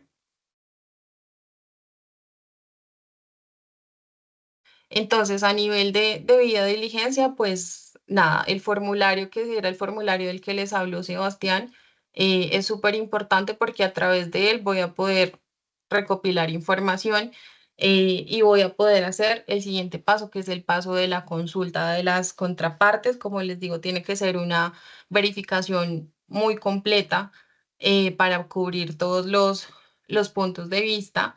Y acá hay dos temas importantes que ya les había mencionado, y el primero es pues el tema de la base de datos, ¿no?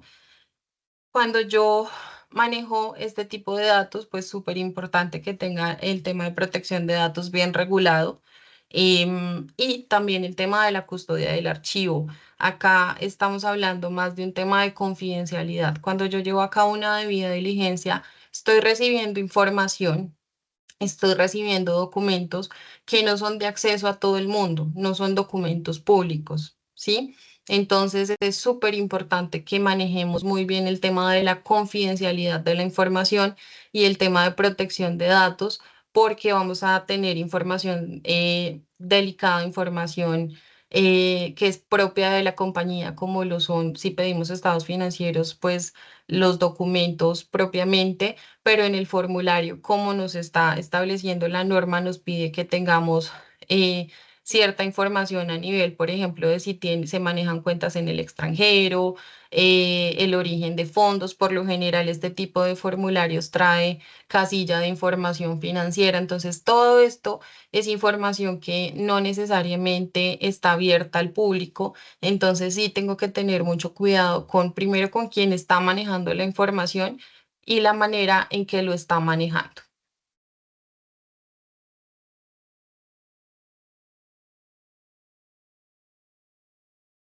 También hay algunos casos en los que se pueden presentar algunas señales de alerta o algunas operaciones inusuales y que hay que realizar una debida diligencia intensificada, que pues lo que implica es un conocimiento avanzado de la contraparte, no solamente ver los puntos o verificar los puntos que ya vimos respecto a la debida diligencia, sino ir más allá, solicitar más información dependiendo del riesgo que tenga la contraparte, realizando una debida diligencia intensificada. Esto aplicaría más que todo a las contrapartes que se consideren que representan un mayor riesgo relacionado con lavado de activos o financiación del terrorismo, o a los que consideremos que están más expuestos al riesgo después de hacer esta medición, identificación y medición de los riesgos. También aplicaría a los PEP, que son las personas expuestas políticamente, por ejemplo, aquellas contrapartes que se ubiquen en países no cooperantes o jurisdicciones consideradas de alto riesgo, como lo mencionábamos anteriormente, los que están en la lista negra, la lista gris, pues aplicaría, digamos, una debida diligencia intensificada, ir más allá, solicitar más información y también obtener la aprobación del superior jerárquico o del órgano competente, dependiendo cómo esté estructurado al interior de la compañía. Entonces se deben adoptar medidas razonables para establecer el origen de los recursos, para conocer el negocio y hacer un monitoreo o un seguimiento también intensificado sobre estas contrapartes.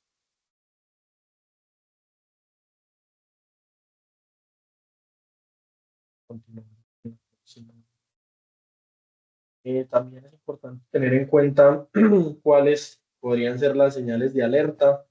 Aquí traemos algunos ejemplos. Las señales de alerta u operaciones inusuales son operaciones que no están de acuerdo a los parámetros de normalidad en el negocio, en el sector, en la industria, que deben generar pues alguna alerta. Entonces aquí tenemos algunos ejemplos. Lo importante en cuanto a estas operaciones inusuales es que tengan alguna justificación, que estén debidamente justificadas o razonadas para poder, digamos, continuar y darle un cierre a la operación inusual, porque en caso de no estar justificadas, se convierten en operaciones sospechosas. Estas operaciones sospechosas ya hay que reportarlas ante la autoridad, que en este caso sería la UIAF. Algunos ejemplos son contrapartes que no estén plenamente identificadas, por ejemplo, que no me quiera diligenciar el formulario, que no me quiera entregar información de su representante legal o de sus beneficiarios finales. Aquí podrían haber justificaciones válidas, por ejemplo, cuando muchas veces nos dicen que no nos van a entregar la composición accionaria o los beneficiarios finales porque es información confidencial o sometida a reserva, pues ahí ya tendríamos como esa justificación de esa operación inusual. Nosotros aquí también es importante mencionar que la debida diligencia es una obligación de medio y no de resultado. Yo tengo que hacer todos los esfuerzos tendientes a conseguir la información, dejar la trazabilidad, tener todos los soportes de que yo fui diligente, de que solicité la información, pero al fin y al cabo no puedo obligar a nadie a que me revele su estructura societaria. Pero sí es muy importante dejar los soportes de estas justificaciones, de estas razones que me da la contraparte. En este caso, pues dejar trazabilidad de los correos que se envíen con la contraparte o tener una carta firmada por el oficial de cumplimiento o el representante legal donde me diga que no me va a entregar esta información porque es sometida a reserva. Entonces siempre dejar como toda la trazabilidad y tener una justificación ante cualquier señal de alerta u operación inusual que se pueda presentar. Por ejemplo, también contrapartes con antecedentes judiciales de lavado de activos y financiación del terrorismo. Esto también puede estar justificado, puede que a la hora de realizar una debida diligencia intensificada yo me dé cuenta que si bien estuvo inmerso en un proceso judicial, pues fue declarado inocente o no tuvo ningún tipo de responsabilidad o se le vinculó al proceso por un error o pues ahí tendría esa justificación. Si no fue responsable, si se declaró que otra persona diferente era la responsable, pues ahí tendré las justificaciones o las razones respecto a esta señal de alerta o operación inusual. También contrapartes que solicitan que los pagos se realicen a un tercero. Yo por lo general debo realizar los pagos a la persona con la cual estoy vinculada, a ese proveedor o a ese cliente que ya le realicé el procedimiento de debida diligencia, que ya lo conozco, ya sé quién es, ya sé que no tiene vínculos con este tipo de delitos, entonces los pagos se los debo realizar a esa persona. Una justificación para este caso es que, por ejemplo, el cliente o el proveedor nos diga que por políticas los pagos los recibe la casa matriz, por ejemplo, y que nos demuestre que es así. Entonces, en ese caso, pues eventualmente se podría realizar el pago al tercero, pero siempre teniendo como una justificación válida. Pagos en efectivo en las negociaciones. Esto también es una señal de alerta. A las autoridades ya no les gustan los pagos en efectivo, están tratando de migrar para que todo sea por el sistema bancario. Entonces, cuando sea una operación en efectivo y por un monto alto, pues también se debe generar una señal de alerta y realizar unas verificaciones. Operaciones, negocios o contratos relevantes que no consten por escrito y empleados que omitan la verificación de la identidad de una contraparte. Hay muchas otras señales de alerta dependiendo del sector, dependiendo de los procesos de la compañía, pero estas son pues algunas generales que podrían aplicar para todas las empresas. Y recordar que siempre se debe tener una justificación válida para poder continuar con la vinculación de esta contraparte y en caso de que no tenga una razón o una justificación, pues ya se convierte en una operación sospechosa.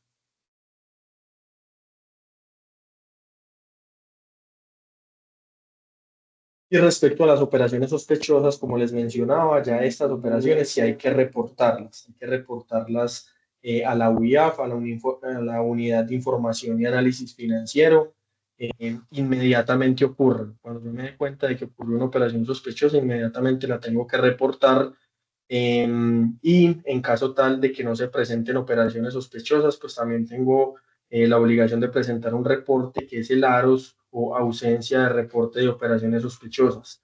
Este reporte se presenta de manera mensual. Si durante un mes no tuve ninguna operación sospechosa, entonces dentro de los 10 días siguientes al vencimiento de ese mes, debo presentar el AROS o la ausencia de reporte de operaciones sospechosas. También se presenta ante la UIAF.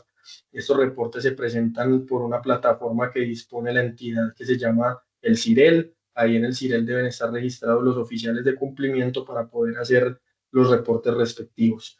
Hay que tener en cuenta que estas operaciones sospechosas no constituyen una denuncia penal, simplemente es información para que la UIAF la revise, mire si hay pues si hay indicios para comenzar una investigación contra esta empresa con la que se presentó la operación sospechosa, pero no constituye como tal una denuncia, simplemente es brindar información a la entidad sobre algo que no estuvo dentro de los parámetros de normalidad y que pues puede que ahí se pueda desencadenar una investigación. Y hay otros reportes que son los reportes objetivos. Respecto a estos reportes, pues está pendiente que la UIAF expida un anexo técnico, en la resolución lo mencionan, en el cual establezca con claridad cuáles van a ser estos reportes objetivos y cuál va a ser la periodicidad para su presentación. Eh, por ejemplo, la que se tenía en el CIPLAF, que eran de las transacciones de carga, o hay otros sectores que estos reportes objetivos son el reporte de las transacciones en efectivo. Ahí pueden ser diferentes tipos de reportes que estamos a la espera de que la UIAF expida, como les mencionaba, este anexo técnico con toda la información.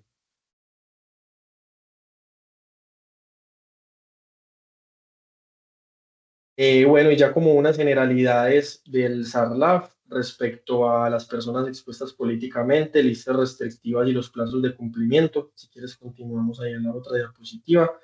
Las personas expuestas políticamente, hay que tenerlas muy en cuenta y que siempre hay que identificarlas. La norma nos dice en todos los sectores, tanto en el SAGRILAF como en el SARLAF, como en los demás sectores, nos dice usted debe identificar a las personas expuestas políticamente e incluso realizar una debida diligencia de estas personas, una debida diligencia intensificada. Entonces, pues como de manera general, saber que el decreto 830 de 2021 es el que establece todo lo relacionado con los PEPs, quiénes son, cuáles son las obligaciones. Básicamente son los servidores públicos en general de cualquier sistema de nomenclatura y clasificación de empleos de la administración pública nacional y territorial, cuando se les asignen funciones, por ejemplo, de expedición de normas, regulaciones, dirección general, formulación de políticas institucionales, adopción de planes, programas y proyectos, y en general, pues como todos los servidores públicos, como por ejemplo el presidente de la República, los más conocidos, el vicepresidente de la República, gobernadores, alcaldes, ministros, viceministros, secretarios generales, tesoreros y directores financieros de los ministerios. Los notarios, por ejemplo, también son considerados como personas expuestas políticamente. Y pues hay que revisar siempre con detenimiento este decreto, que son el que nos lista quiénes son y con qué tipo de organizaciones pueden estar relacionados. Y también pueden haber PEPs, personas expuestas políticamente extranjeras, y de organizaciones internacionales, que son quienes realizan estas funciones, pero ya en organismos internacionales, y quienes fungen como servidores públicos en el exterior.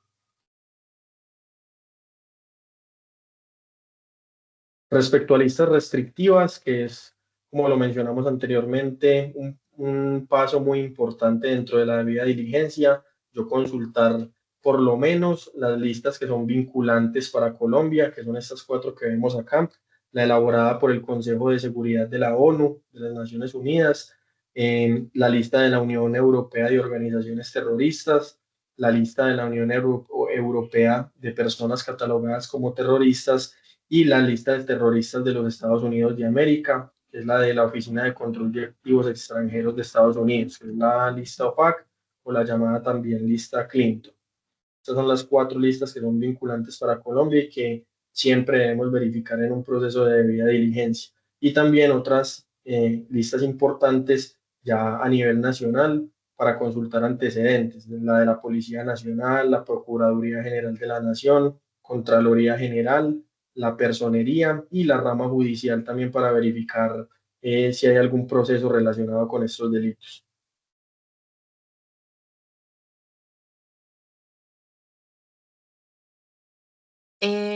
Aquí hay un tema importante y es que si ustedes tienen revisor fiscal, el revisor fiscal tiene que tener usuario en el CIREL. Entonces es importante que ustedes le pidan al revisor fiscal constancia de que el revisor está inscrito en el CIREL, porque ocasionalmente pues dentro de sus funciones también está el tema de generar reportes en caso de que se llegue a identificar algún tipo de operación sospechosa. Y frente al tema de la debida diligencia, y es algo que de pronto em, es importante que tengan en cuenta, y es que todas las consultas que se generen tienen que ser consultas independientes. ¿Eso qué quiere decir? Yo no le puedo trasladar la obligación de pronto de generar esas consultas a mi contraparte. A veces, o eso pasaba mucho antes, cuando uno iba a un trabajo que le decían, bueno, pero tráigame sus antecedentes de Procuraduría, de Contraloría, el pasado judicial también que lo pedían. En este caso, la consulta tiene que ser mía, ¿sí? Yo tengo que hacer la consulta de manera independiente porque eso me va a garantizar la transparencia.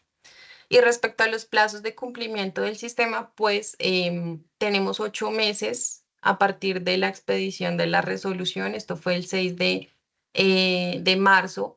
Quiere decir que tendríamos un plazo hasta el 6 de noviembre para llevar a cabo la implementación para las empresas de transporte de carga que tenían el CIPLAF. También hay ese mismo periodo de transición de 8 meses. Entonces, eso quiere decir que si no tenía un sistema de administración de riesgos o si tenía el CIPLAF, el plazo de implementación va a ser el 6 de noviembre. Igual, a partir del momento en que, si yo constituyo una compañía, a partir del momento en que yo obtenga la habilitación como empresa de transporte, o alguna de las clasificaciones que ya mencionábamos, voy a tener un plazo de 8 meses igual para poder llevar a cabo la implementación.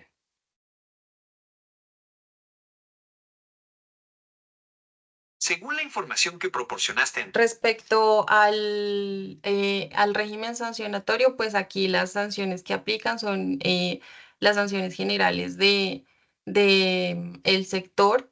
vamos a tener pues que son sanciones que van a oscilar entre 1 y 2.000 salarios mínimos. Sabemos que por categoría de empresas pues hay también una variación entre las sanciones, pero pues la sanción general está entre 1 y 2.000 salarios. Ya digamos que dependerá del tipo de empresa para saber cuál es el rango mínimo, pero sería entre 1 y 2.000 salarios mínimos. ¿Puedes seguir, por favor?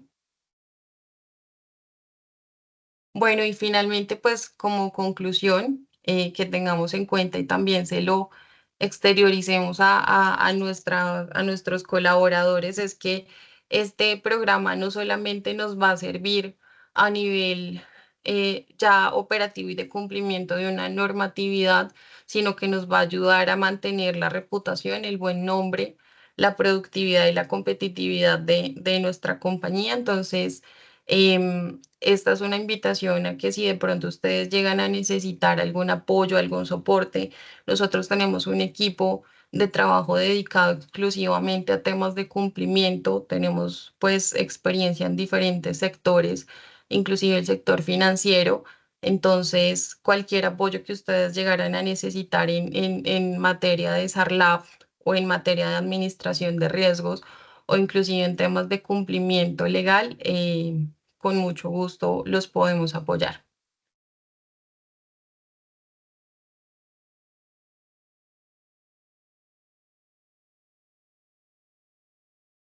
Listo, creo que no sé si tenemos poquitos minutos de pronto por si alguien tiene alguna pregunta por formular.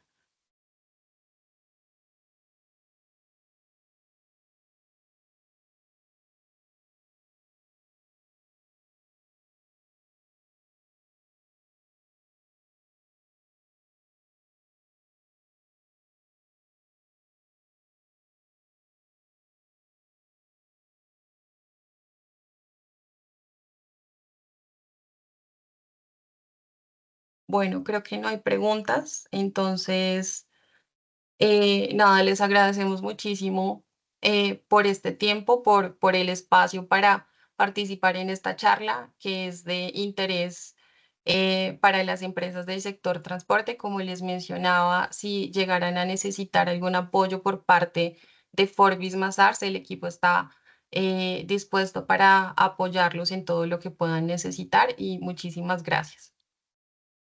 Muchas gracias a todos por el espacio. Que tengan un feliz día. Quedamos muy atentos para apoyarlos en lo que requiera.